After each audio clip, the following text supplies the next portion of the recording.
bwana, ni usajili gani ambao umekukosha? Akina Oura pale, lakini pia kuna akina Libase Gueye na wachezaji wengine, nazungumzia Loemba. Ni mchezaji gani amekukosha kwenye hizi sajili za dirisha dogo la usajili? Mimi naamini sajili zote ambazo tumezifanya zote zimelipa.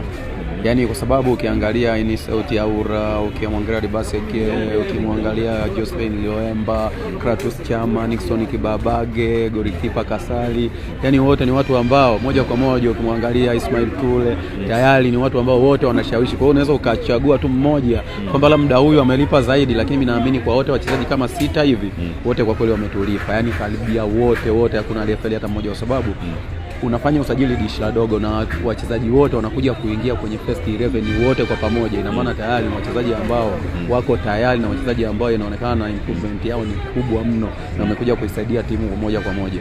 Kwa hiyo usajili zote 6 usajili ambazo tumefanya kwa uangalifu na umakini mkubwa, na usajili ambazo naamini mpaka sasa hivi jeuri yote wana Simba ambao ukisikia wana Simba tunaongea, tunaringa, tunasema mwaka huu wa kwetu hizi sajili za dirisha dogo. Bwana, sawa. Na kwa namna moja au nyingine umezungumzia kwamba sajili zote zimelipa na zinaingia kwenye mfumo. Mwenda beki wa klabu ya soka Yanga alikuwa anafanyiwa interview juzi, akasema kwamba Oura mmoja mchezaji ambaye alimtesa sana, yani akasema kwamba alimpa changamoto sana. Kauli ya Mwenda vipi na uizungumziaje? Naungana naye. Anicent Oura, yule jamaa mpira anaujua. Yaani yule jamaa ni mmoja kati ya bora hatari sana kwa hiyo kutokea Tanzania, kwa sababu kama hujui mpira na kama ufuatilii boli ni ngumu sana kumuelewa yule jamaa. Lakini yule jamaa akishaficha mali mguuni, ngoma ikishaitika kukaa mguuni, yule jamaa kuchukua mali ni ngumu, kwa sababu angalia jinsi anavyo dribble mpira uweni mbali. Yaani mpira anausogeza kidogo, na yule jamaa ana nguvu za miguu na stamina. Ni mchezaji ambaye amekamilika, yani ni mchezaji ambaye kwanza yuko fiziki, yani yuko fit kwa kila kitu yani. Kwa hiyo kwa kweli Mwenda yuko sahihi, kwa sababu kwanza Mwenda ni tofauti na sisi. Sisi ni tunaona, Mwenda akakutana naye. Kwa hiyo mtu aliyokutana naye mwenyewe anajua. Yaani sisi tunaona, Mwenda yeye kitu ambacho tayari amekutana nacho. Kwa hiyo Mwenda yuko sahihi kabisa, kwa sababu tunachokiona sisi na alichokiona yeye baada ya kukutana na yule mwamba ndio hicho ambacho tunaamini kwamba yule jamaa kumkabili na wewe inahitajika, yani uwe uko sawa, uko fiti kukabiliana na yule jamaa. Yule jamaa anajua mpira. Bwana, sawa. Na mechi yenu inayofuata ni zidi ya klabu ya soka ya Coastal Union, wana Mangush ambao wamekuwa wagumu sana wakikutana na klabu ya soka ya Simba. Kwa mechi hii hapa, wewe kama mwanachama wa Simba itakuwa ni mechi aina gani? Kwa sasa hivi tunaona kama gari la Simba kwa 90% ngapi hivi limewaka. Kwa kweli mechi na Coastal Union ni mechi ambayo tunahitajika kushinda. Sasa hivi mechi ni mechi. Mpira Tanzania umebadilika, mechi sasa hivi zimekuwa ngumu, hakuna mechi rahisi hivyo. Lakini mimi naamini kwa timu tulionayo, wachezaji tulionao, benchi la ufundi, uongozi wetu pamoja na mashabiki na wanachama wa Simba, kuanzia sasa hivi tumeanza kuwa wamoja, kila kitu sasa hivi kimeenda sawa. Kwa umoja tulionao, mimi naamini Coast imekula kwake, kwa sababu Coast anakuja kukutana na Simba wakati ambao ni mgumu na wakati ambao ni mbaya, kwa sababu ni wakati ambao Simba tunahitaji pointi 3, Simba tunahitaji kombe, Simba tunahitaji kushinda, tuna wachezaji wa kushinda mechi yoyote. Yaani tunao kila kitu. Yaani sasa hivi tuna wachezaji wa kushinda, yaani sio wa kushindana, wa kushinda mechi yoyote ya NBC Premier League. Kwa hiyo Coastal Union wamekuja wakati mbaya sana. Kwa kweli mechi itakuwa ngumu, hakuna mechi rahisi. Japo mimi ninachoamini Simba hatujawahi kuwa na mechi ambayo ni ngumu sana dhidi ya Coastal Union. Mimi sijawahi kuamini hivyo, kwa sababu mechi zote na Coast inaweza ikawa ni ngumu, lakini tunashinda. Ile msimu uliopita kuna mechi ambayo mlicheza ile 2-2. Kweli inatokeaga, kwa sababu ukiangalia kama ile mechi ya 2-2 sio kama ni mechi ambayo imekuwa ngumu sana, ila tu ni sisi wenyewe tupata magoli mawili kipindi cha kwanza, kipindi cha pili tukadelay, wale jamaa wakaja kuchomoa, ngoma ikaonekana kama ni ngumu, lakini sio ngumu hivyo, sababu walikuja kucheza mechi hapa Arusha ya mzunguko wa pili, tukapiga goli 3 kama wamesimama. Kama unakumbuka hapo Shilingi ya Dedi Jose Mkwara anapiga hat-trick. Kwa hiyo ni mechi ambazo yani mimi naamini za Coastal Union zinakuwa na kaugumu fulani, lakini sio kaugumu sana. Na kiuhalisia kwa Simba hii sio Simba ya kuogopa mechi yoyote, wala sio Simba ya kumfikiria Coastal Union kwamba ni mechi inakuwa ngumu. Kikubwa tu hakuna mechi rahisi kwenye mpira. Hata ukicheza na timu ya daraja la 10, hakuna mechi ambayo ni rahisi, kwa sababu kila mtu anaingia kushindana. Lakini mimi ninachoamini kwa umoja tulionao, wachezaji tulionao, kwa sababu ukiangalia sasa hivi wana Simba wote tunazungumza kauli moja, wote tunazungumza lugha moja. Ukiangalia kila mwana Simba tunaamini mwaka huu bingwa wa kwetu. Sasa hivi mshikamano umeanza kurejea, kila mwana Simba anaamini tayari viongozi wetu wako sawa, sasa hivi wamefanya usajili mzuri. Kwa hiyo kwa umoja tulionao, mimi naamini Coastal Union amekutana na Simba wakati mbaya sana. Na baada ya hapo mna mechi dhidi ya Azam, lakini ukiangalia ratiba namna ambavyo imekaa ni kama mechi zinafuatana sana. Hii hapa haiwaogopeshi mashabiki wa Simba? Hapana, haituogopeshi kwa sababu hiyo ni mojawapo ya kukua. Yaani mimi ninachoamini ili uwe mkubwa lazima ukutane na changamoto kama hizo. Mimi ni mtu pekee ambaye siamini kwenye kuzungumzia ratiba sana, kwa sababu mimi naamini Simba tuna wachezaji 30 na kama mchezaji amesajiliwa Simba ni mchezaji ambaye anaweza kucompete na timu yoyote au kucheza mechi yoyote. Kwa hiyo wachezaji 30 mimi naamini kocha anaweza tu akafanya mgawanyo wa wachezaji kwamba akapunguzia dakika za kucheza kutokana na mbanano wa mechi. Tunacheza Alhamisi na Jumapili, tuna Ijumaa na Jumamosi. Ukiangalia ni siku mbili sio nyingi sana, kwa sababu unacheza mechi Jumamosi Meja Isamuyo, unarudi KMC huku Azam Complex Jumamosi.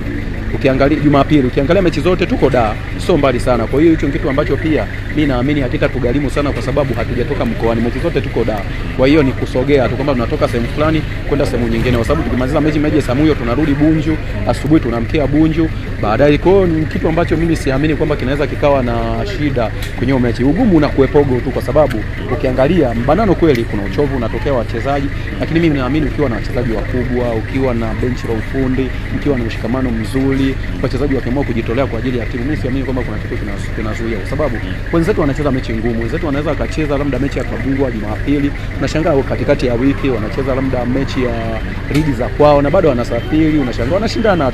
Kwa mimi naamini TFF kwa wanachoshikilia washikilie hiki kwamba viporo havitakiwi, kila mtu apambane. Ndio tutajua ile biashara kulalamika sijui mechi zimebanana, sijui wachezaji sijui sijui imekuwa hivi. Simba tushatoka huko kwenye uoga. Umeona wenzetu sasa hivi ndio wazobaki na hizo ligi imebanana ikiwa kila mtu kila yoyote anacheza hizo mechi. Sasa mimi siamini kwamba hicho kitu ambacho kinaweza kikatuathiri sana. Bwana, sawa. Na kwa kumalizia, tumeona baadhi ya wachezaji wenu wameongezewa mikataba pale Kagoma, Rushen Dirok, mmoja wachezaji ambao wameongezewa mikataba,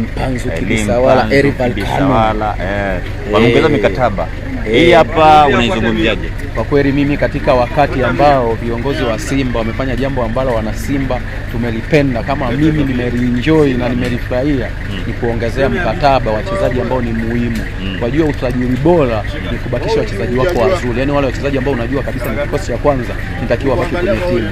Ukishabakisha wachezaji wako bora, ina maana unajua kabisa ikishafika dirisha kubwa nafanya kitu kidogo cha kwa ajili ya kuongeza baadhi ya wachezaji wachache, kwa sababu tayari wale waliopo tayari unao. Kwa hiyo viongozi wa Simba wamefanya jambo kubwa na jambo la msingi, hasa kwa Elim Panzu El Volcano, kutokana na kauli ambazo zilikuwa zinaendelea, maneno ambayo yalikuwa yanasemwa, ana mapenzi na Yanga, sijui walikuwa wanafanyia wapi hao mapenzi, sisi hatujui kuona, sijui mapenzi yalikuwa yanafanyika pia, sijui. Sasa tuwauliza wale waliosema na mapenzi na Yanga, hatujui kwamba mapenzi yalikuwa yanafanyika wapi. Kwa hiyo El Volcano Elim Panzu kwa situation iliyotokea, yani jinsi alivyokuwa, kiwango chake kuwa down sana, watu wakamjaji ana mapenzi na Yanga, sio ameshuka kiwango. Lakini kwa sisi wanachama na mashabiki wa Simba tulikuwa tunaamini Elim Panzu El Volcano wakati anaopitia changamoto ambazo zinamkuta mchezaji yoyote, na sio mchezaji, binadamu yoyote, hizo situation lazima zimkute tu. Hata wewe kwenye kazi zako huwezi ukawa fiti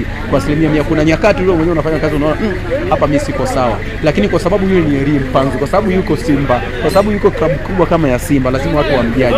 Lakini si wana Simba, Elim Panzu kibisawala El Volcano tunamuunga mkono, tuko naye kwa wakati ambazo kama hizi nyakati nzuri, akiwa kwenye nyakati ambazo sio nzuri, Elim Panzu kibisawala sisi tunamuunga mkono muda wote na saa yote, tunamshabikia na tuko upande wake. Na hata mwenyewe kama umemsikia alipokuwa anafanya mahojiano alikuwa anaongea kwamba ameongeza mkataba kwa sababu wana Simba na mashabiki wa Simba, mashabiki ambao wana upendo, wana rapu ya kweli kwa timu yao, wana rapu ya kweli kwa wachezaji wao.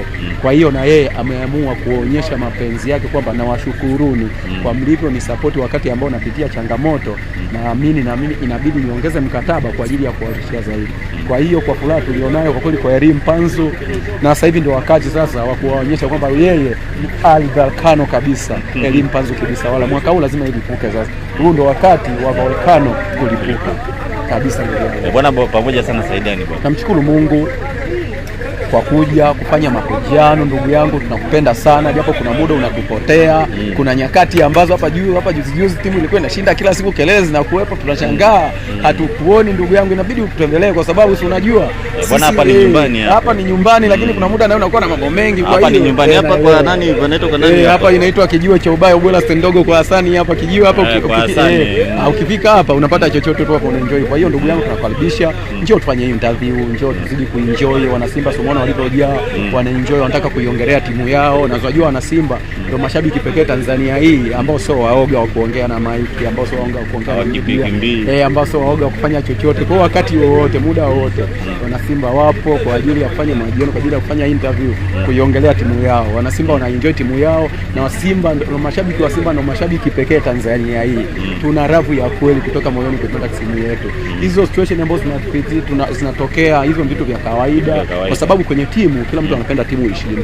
Sababu ile tumetafuta ni furaha na ile starehe, na Simba si ndio furaha yetu. Kwa hiyo kuna nyakati ukiona vipi, kuna muda una mind tu, mtu una panic kawaida, lakini kwa sisi waelewa una panic ya pale, lakini mwisho wa siku unaenda kukaa, unajua hivi vitu vya kawaida vinatokea. Kwa hiyo ndugu yangu, tunakukaribisha, karibu stand ndogo Kijiwe cha Ubaya Ubwela, Kijiwe Nongwa kwa Hasani hapa Kijiweni. Kijana mwenyewe unamuona, kwa hiyo tuko hapa tunakukaribisha, njoo tuzidi kuenjoy. Ubaya Ubwela uendelee mwaka huu. Coast zinamkia 3, nitafute 3 pale. Coast amekuta chachi. Utaangalia wapi? Nije tuangalie pale alafu nikutafute pale. Mechi nahisi mimi sehemu nitakayoangalia nitakuwa Arusha. Kwa sababu mimi unajua natafutwa na watu wengi ndugu yangu. Watu wanataka nikaangalie sehemu, na mtu anaweza kupiga njoo tuangalie, lakini kesho nitakuwa Arusha live. Kesho nitakuwa Arusha live pale hapa Arusha live hapo Kaloleni hapo. Kwa hiyo mimi wewe njoo tuenjoy game, tutulie pale, tufanye mahojiano pale, tufanye interview kabla ya mechi, baada ya mechi tuendelee kuenjoy. Ndugu yangu, karibu sana, tuenjoy wote kwa pamoja. Ubaya Ubwela uendelee. Bwana pamoja. Hamna